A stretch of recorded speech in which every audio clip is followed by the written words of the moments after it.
il y a du vent. Il y a beaucoup de vent. Je suis en Bretagne là et on est en pleine tempête. J'espère que ça va pas trop s'entendre. Les amis, ça y est, c'est fini, enfin. Je sais qu'il y en avait beaucoup qui y croyaient plus. Moi-même, il y a eu des moments où j'y croyais plus. Mais ça y est, je peux le dire, l'aménagement est totalement terminé. Je vous montre ça tout de suite.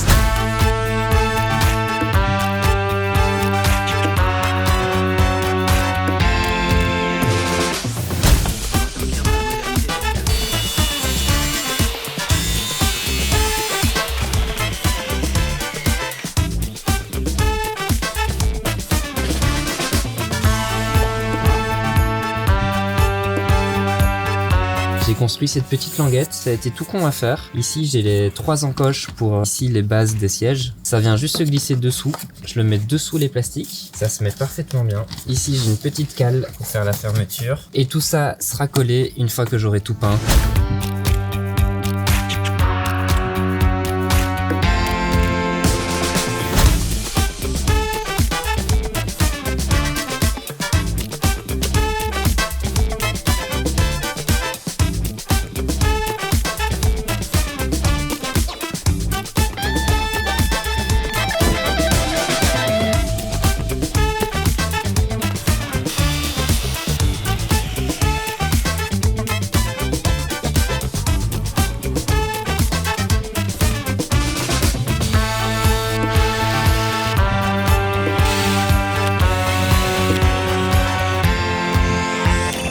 Alors j'ai arrêté de filmer à un moment donné la douche parce que j'étais beaucoup trop à la bourre, que ça me prenait beaucoup trop de temps et en plus c'était quelque chose qui me stressait, j'avais pas l'espace mental pour m'occuper et de filmer et de bricoler la douche. Il faut savoir que ce que vous venez de voir, c'est quand j'ai installé le bac de douche la première fois, vous avez vu que j'avais mis une planche avec des trous juste en dessous, c'était pour la surélever un tout petit peu et en fait je pense que c'est ça qui a fait que le bac s'est fissuré. Vous verrez plus tard dans la vidéo que j'ai défoncé ce bac de douche là, j'ai enlevé cette planche trouée et puis du coup je l'ai réinstallé de façon plus sécurisée afin d'éviter que le bac se fissure. Donc là je vous montre le truc définitif. Ça c'est le bac de douche. Quand j'ai refait les joints, j'ai blindé à fond et c'est totalement dégueulasse au niveau des joints. Je voulais que ce soit le plus étanche possible. Donc ce sont des parois PVC premier prix de chez Leroy Merlin. Vraiment c'est les basiques et puis j'ai acheté aussi les petites cornières qui vont avec pour faire les finitions ici sur les côtés et aussi ici de l'autre côté.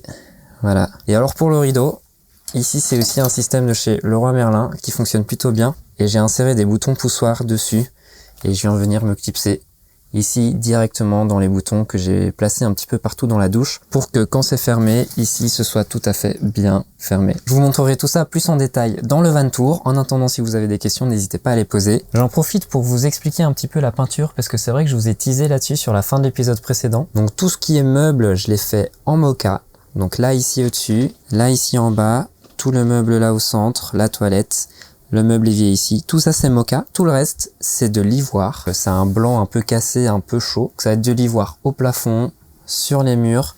Ça va être partout sur les murs, sauf là où il y a du lambris. Et pour finir, là, sur les 2 colonnes, c'est de la tomette pour ajouter une petite touche de couleur. Je trouve que ça se marie vraiment bien ensemble. À partir de maintenant, vous allez voir ce que j'ai fait comme travaux une fois que je suis revenu de mon voyage en Grande-Bretagne. Donc j'ai pu tester le van pendant 1 an. Je me suis fait une petite liste de choses à faire et c'est ce que vous allez voir maintenant.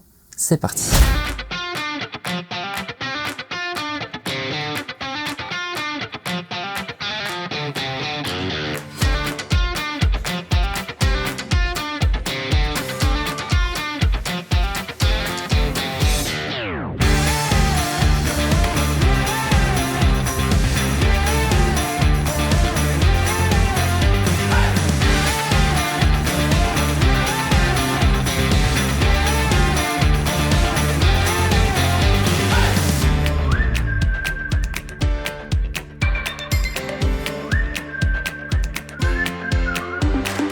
Alors je vais essayer d'éviter de faire un grand discours. Là où j'en suis pour l'instant, on est en décembre 2023. J'ai déjà fait 6 mois en Écosse, j'ai fait le premier voyage, j'ai fait toute une partie des finitions avant de partir en Écosse. J'avais un temps imparti pour ça et donc je suis parti en l'état. Entre temps, on a testé le van à 2 pendant 6 mois en Grande-Bretagne et j'ai continué à vivre dedans encore un petit peu après et tout ça. Bref, tout ça pour en arriver aujourd'hui à me dire que j'ai encore quelques petites choses à faire. Ce que je vais faire maintenant, c'est enlever le vinyle et puis je vais tout démonter ici pour mettre un nouveau vinyle. Alors je vous vois déjà là derrière votre écran avec des yeux écarquillés comme ça en mode mais non, pas encore. Eh bien en fait si, c'est pas que pour le vinyle, c'est aussi pour aller faire des petites retouches par-ci par-là. Il y a notamment le bac de douche que je dois remplacer parce qu'il est totalement pété. Et j'ai pas très bien fait ça la première fois, donc là je vais mieux le refaire et je vais faire ça de façon plus sécurisée. Et alors j'ai aussi eu une fuite à un moment donné pendant que j'étais au ski en Maurienne. Il y a de l'eau qui rentrait par un petit trou dans les joints au niveau de la carrosserie. Je l'ai maintenant rebouché, mais en attendant il y a de l'eau qui s'est accumulée dans l'isolation. J'avais pas vu ça la dernière fois, je l'avais vu juste ici dans la colonne, j'avais rectifié ça. Et puis là récemment dans le coffre, j'ai vu qu'il y avait le bois qui commençait à moisir aussi sur les parois. Une fois tout enlevé, je vais pouvoir enlever ces parois et je vais pouvoir aller regarder derrière l'isolation et traiter un peu ça, voir ce qu'il en est.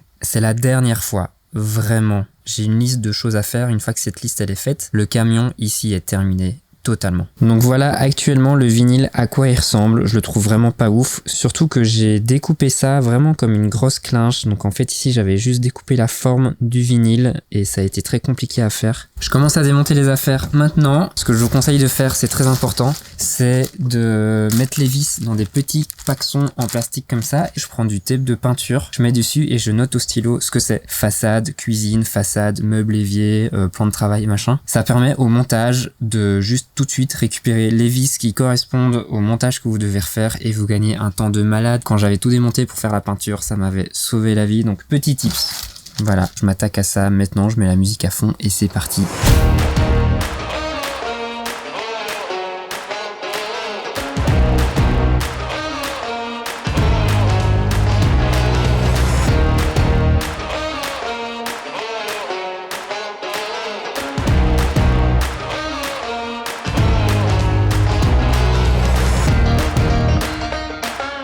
Alors j'ai des gros soucis d'humidité, donc suite à la fuite que j'ai eue ici pendant que j'étais au ski, et ben l'eau s'est infiltrée. En fait c'est extrêmement logique, je crois que j'avais juste pas envie de le constater. Et là maintenant je le constate parce que y a du bois qui moisit partout ici. Ça va être un boulot, ça va foutre le bordel, et au stade où j'en suis j'en ai marre. Donc je vais démonter petit à petit pour aller voir derrière, pour enlever ce qui est potentiellement moisi ou en tout cas ce qui est fort humide. Tout ce que j'enlève dans les renforts je vais le remplacer par de la mousse expansive. J'avais fait ça ici et honnêtement je trouve que ça marche quand même vachement bien. Ça fait clairement moins effet four. Je crois que pour démonter la plaque ici derrière, je dois démonter la colonne parce que tout est un petit peu relié d'une certaine façon pour que ça tienne. Que du bonheur. Allez, c'est parti.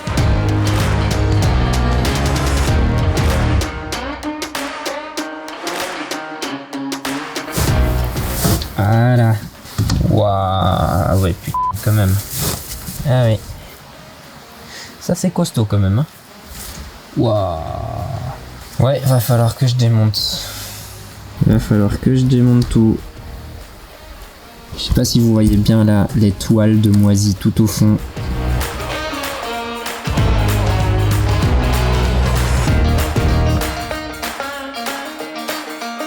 Bon alors, j'ai arrêté de filmer parce que voilà, j'ai enlevé toute la paille de riz qu'il y avait dans les renforts, donc j'avais tassé de la paille de riz dans les renforts. C'était un truc qui était fort déconseillé parce qu'on disait que du coup ça isolait moins bien et que ça allait se gorger d'eau. Et moi j'ai pas eu de souci en fait, toute la paille de riz est nickel, sauf à des endroits bien précis où là c'était un petit peu gorgé d'eau suite à la fameuse fuite. Sauf que j'arrive pas à retracer, maintenant tout est sec, j'ai juste enlevé la plaque où il y avait plein de moisis derrière. Donc visiblement ça coulait à cet endroit-là. J'avais réparé ça localement mais j'avais pas démonté tout le reste et donc à mon avis il y avait de l'eau qui était là sur tout un chemin, ou alors il y a d'autres fuites. Je vais attendre qu'il pleuve, en attendant je vais avancer sur d'autres choses, et dès qu'il pleut je vais être à l'affût ici, voir si ça goutte à certains endroits ou pas. Si ça goutte pas, c'est que le problème est réglé, il fallait juste aérer. Après je vais tout recloisonner, je vais tout refermer, donc je mettrai un nouveau panneau de paille de riz. Heureusement il m'en reste. Tout ce qui est renfort, je vais mettre de la mousse expansive à l'intérieur. Au moins j'aurai tout cleané, tout le bois qui a légèrement moisi, je vais le poncer correctement. Il y a une planche que je vais quand même remplacer parce qu'elle a pris cher. Je vais avancer sur d'autres choses et puis moi je vous tiens au courant pour la suite.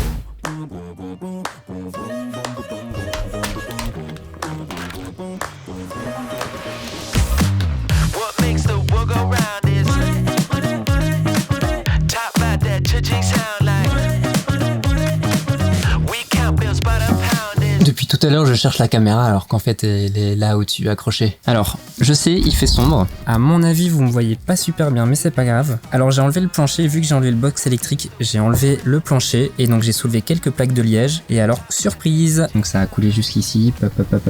Et alors, c'est pas dramatique, mais je vois que l'eau a quand même coulé. Ça se voit peut-être pas très bien à la caméra, mais c'est encore mouillé. Et je pense que ça s'arrête ici. Je vais continuer à chercher, mais je crois que ça s'arrête plus ou moins là. Donc comme quoi, ça peut quand même faire des gros dégâts. Ça pourrait clairement être 10 fois pire, donc là je considère que je suis encore chanceux et je suis chanceux de le voir maintenant. Je vais juste tout sécher un maximum, je vais gratter le moisi. Alors je viens aux nouvelles, j'ai dormi ici cette nuit et il a un petit peu plu. J'attendais de voir ce matin s'il y avait de l'eau qui passait encore ou pas. Et en fait c'était mouillé, donc il y a encore une fuite. Donc là je vais démonter ce meuble là pour aller voir là-bas derrière si c'est la même fuite ou pas. De l'extérieur ça a l'air d'aller, mais on sait jamais, ça peut toujours passer. Au final j'aurais tout démonté, j'ai démonté petit à petit en espérant ne pas devoir démonter plus. Et au final je me retrouve à démonter tout le camion juste pour une petite fuite. C'est l'horreur, c'est super chiant. Je maîtrise tout ce qui est démontage et remontage, j'ai mes techniques, je perds pas trop de temps avec ça. Je suis aussi assez confiant à l'idée de démonter des meubles parce que je sais comment ils se démontent, je sais que je vais pouvoir les remonter correctement. Je prends du retard sur tout le reste que je devais faire, mais c'est pas grave, la priorité c'est ça. Une fois que ça se sera réglé, je serai déjà beaucoup plus serein, donc c'est parti.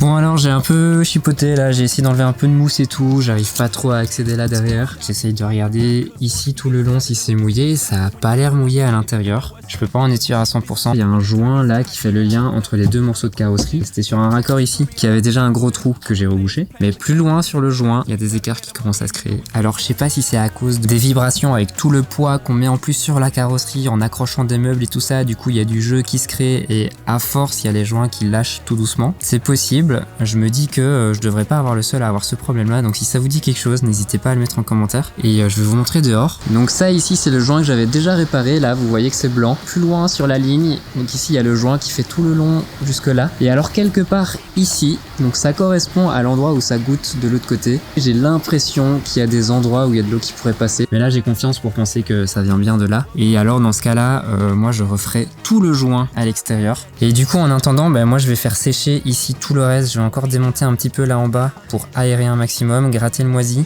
Là il est en train de pleuvoir doucement et c'est de nouveau en train de couler. Ça vient bien de là et ça vient bien du joint ici, ça c'est sûr. Donc maintenant je vais me remettre sous le préau, je vais tout sécher, je vais tout nettoyer et je vais aussi reboucher du coup toute la ligne là. Je vais faire ça vraiment proprement pour ne plus jamais avoir de soucis. J'attendrai qu'il pleuve de nouveau pour faire le test avant de tout recloisonner ici.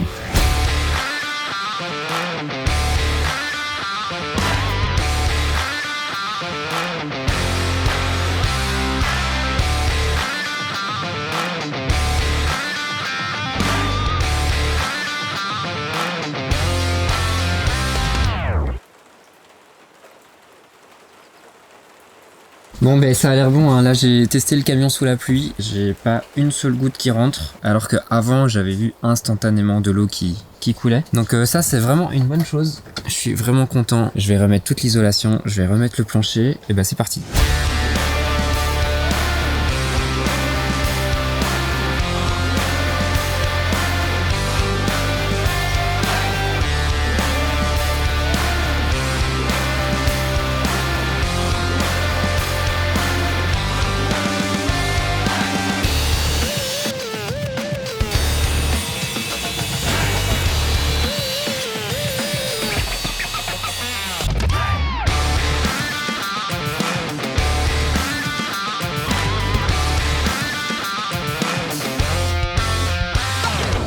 Je viens de me rendre compte que j'ai oublié de remettre l'isolation là en dessous. J'ai remis la plaque sans l'isolation en dessous.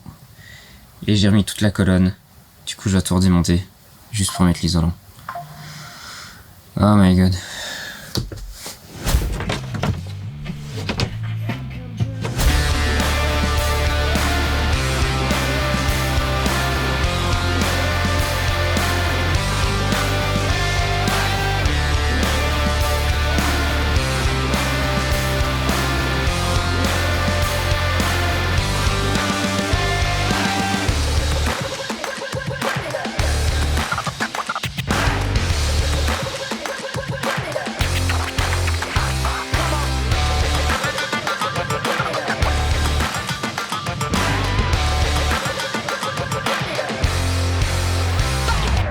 J'ai remis en place ce que je pouvais et donc maintenant avant de continuer ça va être la mise en place du nouveau vinyle. Alors le premier vinyle j'ai fait ça à l'arrache. Au final il nous satisfaisait pas donc j'en ai racheté un et cette fois-ci je vais le faire passer en dessous des meubles pour ne pas devoir faire de la belle finition juste au niveau des raccords. Sauf que j'ai un meuble qui est en place donc je vais devoir réussir à passer le vinyle en dessous. Ça va pas être gagné. Donc je suis en train de réfléchir à comment je vais faire et puis à un moment donné je vais me lancer.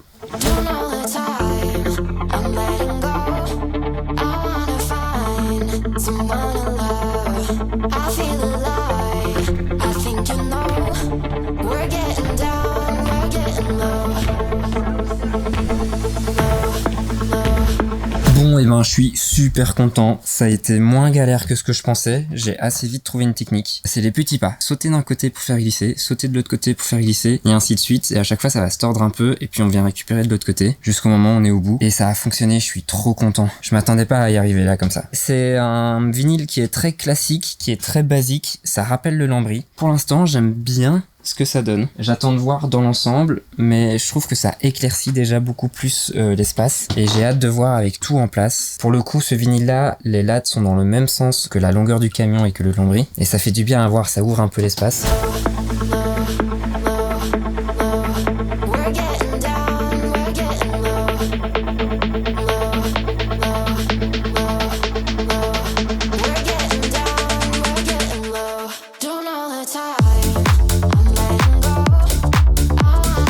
Maintenant que le vinyle il est mis, je vais remettre en place le box électrique, comme ça je vais retrouver mon circuit électrique classique. Je vais faire des aérations avec des grilles d'aération. Je vais mettre des ventilateurs 12 volts pour faire circuler l'air à l'intérieur et les ventilateurs vont s'activer avec un capteur de température. Ça me permet de ne pas avoir d'interrupteur manuel pour lancer les ventilos et ça me permet de ne pas avoir les ventilos qui tournent constamment parce que ça risque de faire du bruit, ça consomme un petit peu. Ils vont s'activer à partir d'une certaine température que moi je vais décider. Ce que je vais faire aussi dans le box électrique, je vais rajouter un fusible sur l'arrivée des panneaux solaires, entre les panneaux solaires et le MPPT. C'est pour pouvoir couper les panneaux solaires quand j'ai besoin d'aller chipoter au niveau du MPPT. Ça m'est déjà arrivé en voyage, j'ai dû débrancher le MPPT et le rebrancher. En plein jour, c'est quand même pas très conseillé parce que même s'il fait nuageux, il y a quand même légèrement du courant qui circule. Maintenant j'ai un fusible que je peux faire sauter le temps d'aller chipoter et puis que je peux relever. Et ben je me lance là-dessus, c'est parti.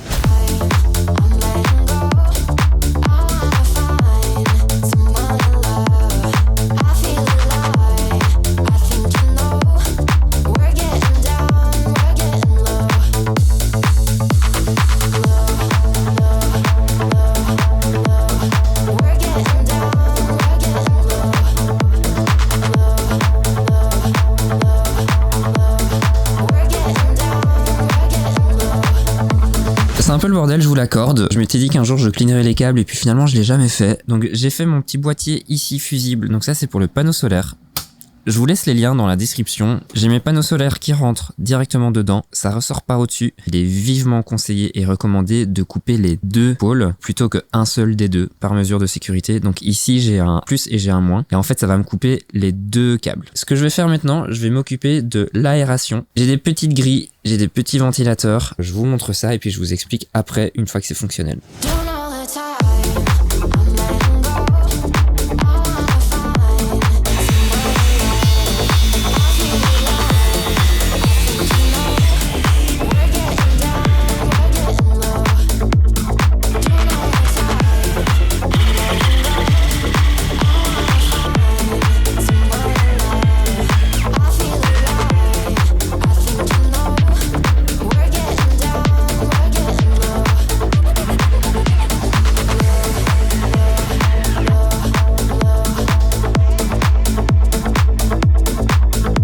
Alors ça y est, le système est fonctionnel. Donc ici j'ai mon capteur de température. J'ai une sonde en fait qui est reliée. Et donc ça c'est la température de la sonde. Et alors quand la température de la sonde atteint 22 degrés, ça se met en route. Et quand ça descend à 19 degrés, ça s'arrête. C'est moi qui ai programmé ça. Je peux le programmer comme je veux. Donc là par exemple, je vais réchauffer la sonde. Donc voilà, on lui fait un petit peu du bien là comme ça. Ici vous allez voir que ça va monter très vite. Voilà, ça monte, ça monte. Et quand ça va atteindre 22 degrés, on va entendre un clac. Ah non, j'ai mis 23 degrés, pardon. Tac, il y a la petite LED là qui s'allume et on a les ventilos qui se mettent en route. Et donc là je sens clairement le froid qui sort. En théorie ça devrait être du chaud qui sort. Là maintenant il y a la sonde qui se refroidit parce que je la touche plus. Quand elle passe en dessous des 19 degrés, boum, ça s'arrête. Tout est automatique, donc il me reste plus qu'à mettre tout ça en place, je vais tout fixer.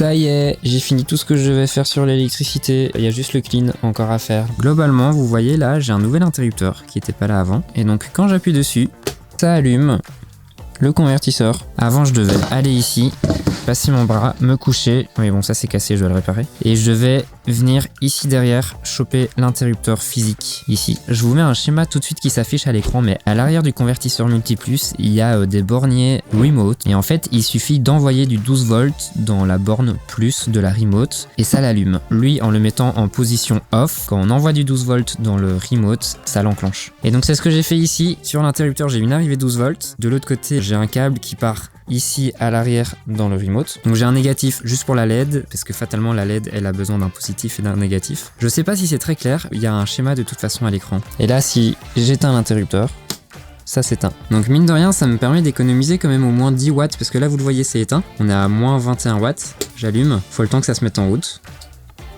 Et une fois qu'il est en route, on est déjà à moins 31. Voilà, donc c'est quand même ça d'économiser sur toute une journée et toute une nuit. En fait, ça prend quand même quelques pourcents sur la batterie. Donc c'est pas mal de pouvoir le désactiver quand on n'a pas besoin du convertisseur. Alors la mission du jour, j'ai acheté un deuxième pied de type Lagoon. Je vous laisse les liens en description parce qu'elles sont vraiment bien. Donc je vais en rajouter une parce qu'en fait en voyage, on s'est rendu compte qu'avec une personne sur ce siège-là, avec l'autre personne sur le siège en dur qui normalement est là, et la petite table, on s'est rendu compte que c'était un peu court pour bosser à deux dessus. Donc en général, il y en avait un qui allait bosser dans le lit, un qui restait bosser sur la table. C'est pas pratique au quotidien. Et en plus, j'ai ce siège là ici, le siège passager, qui se retourne, mais qu'on retourne pas souvent parce qu'en fait, ça sert à rien parce qu'il y a pas de table, il y a rien. Et du coup, je vais installer ici un support de table. On aura une table ici, on aura une table de l'autre côté, donc on aura 3 sièges et 2 tables, ce qui va être beaucoup plus pratique au quotidien pour bosser. Et je me lance là-dessus là maintenant tout de suite. C'est parti.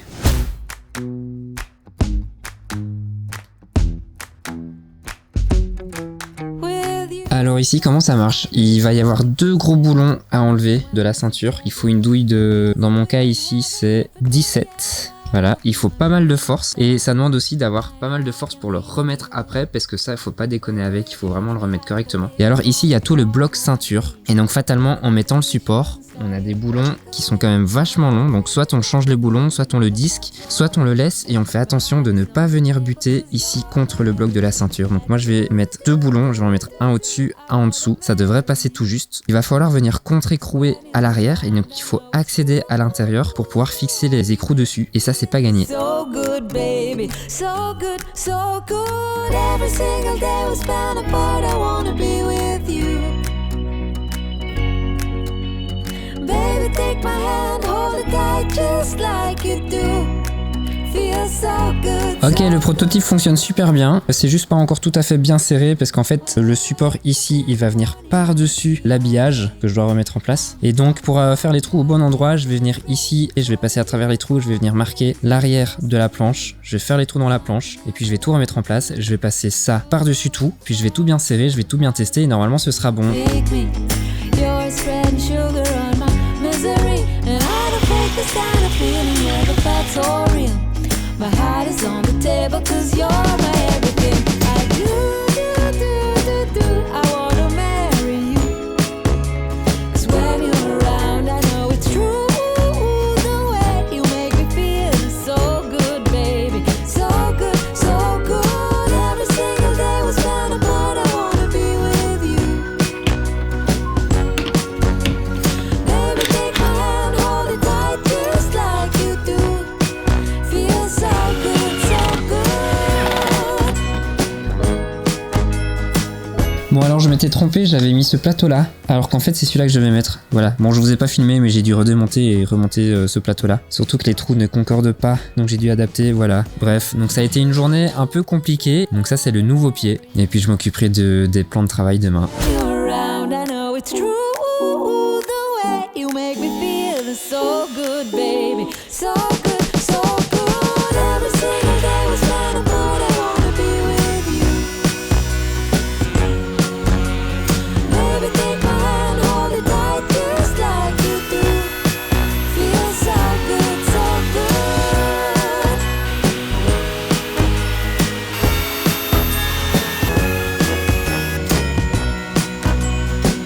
j'ai mes 2 plans de travail pour faire les tables qui sont prêtes. Donc j'ai passé 2 couches de teinture de chaque côté, j'ai poncé à chaque fois. Et puis j'ai mis 2 couches d'huile pour plan de travail pour le protéger. Et le rendu est vraiment beau. Voilà, c'est assez proche des plans de travail que j'ai déjà installés. Et les trous sont déjà dessus, donc j'ai plus qu'à les remettre en place sur les pieds de table ici que j'ai installé l'autre jour. Et on pourra dire que l'aménagement il sera en état définitif. Voilà, il y aura des petites retouches, il y aura des petites choses à faire, mais visuellement l'aménagement on peut dire qu'il est terminé. Voilà, j'installe ça et puis j'ai hâte de vous montrer ça. C'est parti.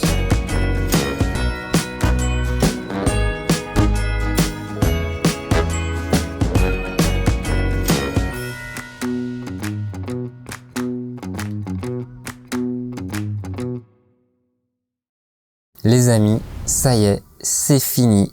Enfin. Je sais qu'il y en avait beaucoup qui y croyaient plus. Moi-même, il y a eu des moments où j'y croyais plus. Mais ça y est, je peux le dire, l'aménagement est totalement terminé. Je vous montre ça tout de suite. Voilà les 2 tables. Vraiment, ça c'est un game changer, ça change tout. Avant, on était juste à 2 sur cette petite table-là. Maintenant, il y a celle-là en plus. Et vraiment, pour travailler, là, c'est que du bonheur. Vraiment. Donc on se retrouve tous les deux là, à travailler chacun dans notre coin, à être indépendant. Je peux bouger la table sans écraser l'autre pour sortir, faire ce que je veux. On a eu l'occasion de tester, elle est fan, moi je suis fan, vraiment c'est royal. Il y a 2-3 choses que je vous ai pas montré parce que la vidéo aurait été beaucoup trop longue, donc j'ai essayé de rester le plus pertinent possible. Il faut savoir que j'avais 15 heures de rush pour faire juste cette vidéo, c'est pour ça qu'elle est un petit peu plus longue que les autres. Et il y a notamment 2-3 choses que j'ai pas encore montrées, je vais vite vous l'expliquer sans rentrer dans les détails. Comme je vous ai dit, j'ai remplacé le bac de douche, j'ai aussi remonté tous les meubles sur le nouveau vinyle, et vu que le vinyle passe en dessous des meubles, ce qui n'était pas le cas avant, il y a tout qui prend quelques millimètres d'épaisseur en plus, ce qui fait que certains meubles se mettait plus bien. Donc j'ai dû rectifier quelques meubles, ça m'a pris pas mal de temps, c'était du chipotage pour pouvoir les remettre en place. J'ai enfin jointé l'évier définitivement avec un vrai mastic noir. Avant c'était un transparent, il s'était enlevé, il était de mauvaise qualité. Ça je l'ai refait proprement et définitivement. Et alors j'ai aussi changé les boutons poussoirs par des plus gros parce que les premiers ils étaient plus petits, ça faisait presque mal quand je devais ouvrir un tiroir et que celui-ci résistait un petit peu, c'était pas pratique. Et en plus il y a des boutons qui se sont cassés à cause de la force qu'il fallait mettre justement. J'ai mis des boutons qui sont plus gros, c'est pour un meilleur confort d'utilisation. Franchement, ça simplifie la vie au quotidien. Dernière chose que j'ai faite, j'ai fait le clean électrique dans le coffre. C'est super propre. J'ai mis des petites gouttières pour cacher les fils électriques. J'ai mis une boîte de dérivation pour que ce soit vraiment le plus clean possible. Et le résultat est vraiment nickel. Maintenant, tout est parfaitement terminé. Les amis, je tenais à vous remercier très chaleureusement d'avoir été présents tout au long de cet aménagement, que ce soit depuis le début ou plus récemment. Ça me fait vraiment chaud au cœur, j'ai eu énormément de soutien de votre part et ça fait vraiment super plaisir. Je sais que l'aménagement a été très long, ça n'a pas toujours été facile à suivre en termes de temporalité, en termes de choses que je montre pour finalement les défaire, pour finalement faire autre chose, pour le refaire plus tard et ainsi de suite. Ça a été chaotique, je vous l'accorde. C'est pourquoi je vous prépare une vidéo tout prochainement pour vous expliquer ce qui s'est passé pour moi, comment j'ai préparé les choses depuis le début jusqu'à aujourd'hui, ce qui s'est passé pour moi psychologiquement, moralement. Il y a des fois j'étais plus motivé que d'autres, il s'est passé beaucoup de choses entre temps. Si ça vous intéresse et que vous avez des questions là-dessus, n'hésitez pas à les poser directement en commentaire et moi je me ferai un plaisir de vous y répondre directement en vidéo. Entre temps, je me suis créé mon site web sur lequel je mets des articles de blog, c'est toujours en lien avec l'aménagement ou la vie en van. Si ça vous intéresse, le lien est en description, n'hésitez pas à aller jeter un petit coup d'œil et puis il y a d'autres articles qui vont arriver très prochainement. N'hésitez pas à mettre un max de likes sur cette vidéo, c'est vraiment très important et c'est vraiment le meilleur moyen de me soutenir, avec des petits commentaires si vous avez des choses à dire. Si vous n'êtes pas encore abonné, c'est le moment, c'est l'instant, il y a plein de choses qui vont arriver, la chaîne n'est pas morte, bien au contraire, il y a des projets qui arrivent. Je vous souhaite tout le meilleur, on se retrouve très vite pour la suite. D'ici là, portez-vous bien, on se voit bientôt sur les routes. Ciao!